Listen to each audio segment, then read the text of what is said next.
31 March પહેલા mutual ફંડમાં tax બચાવવાનો આ લાસ્ટ ચાન્સ છે.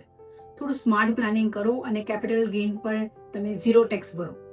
જો તમે મ્યુચ્યુઅલ ફંડમાં ઇન્વેસ્ટમેન્ટ કરો છો તો 31 માર્ચ પહેલા ટેક્સ હાર્વેસ્ટિંગનો આ લાસ્ટ ચાન્સ તમને મળી શકે છે. ફોર એક્ઝામ્પલ હું કહું કે તમે 1 લાખ રૂપિયા ઇન્વેસ્ટમેન્ટ કરેલા અને આજે એની વેલ્યુ થઈ ગઈ છે 2.25 લાખ રૂપીસ. તમારો પ્રોફિટ થયો 1.25 લાખ રૂપીસ. ઇન્કમ ટેક્સનો રૂલ કહે છે કે હર વર્ષે તમને 1.25 લાખ સુધીનો long term capital gain tax free છે.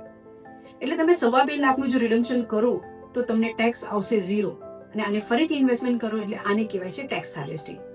બીજા એક્ઝામ્પલથી સમજીએ. ફોર એક્ઝામ્પલ તમે 10 લાખ ઇન્વેસ્ટમેન્ટ કરેલા હતા અને બીકોઝ ઓફ માર્કેટ કન્ડિશન હવે એની વેલ્યુ ખાલી 8 લાખ છે એટલે તમારો લોસ થઈ ગયો 2 લાખ રૂપિયા. આ લોસ બુક કરો. આ લોસ તમે 8 વર્ષ સુધી કેરી ફોરવર્ડ કરી શકો છો. ફ્યુચરમાં પ્રોફિટ આવશે તો ટેક્સ એડજસ્ટ થઈ જશે. અને સૌથી મહત્વનો રૂલ, સેલ કરો તો તરત જ એને રીઇન્વેસ્ટમેન્ટ કરો, નહીતર માર્કેટ મૂવ થશે તો તમને યુનિટ ઓછા મળશે.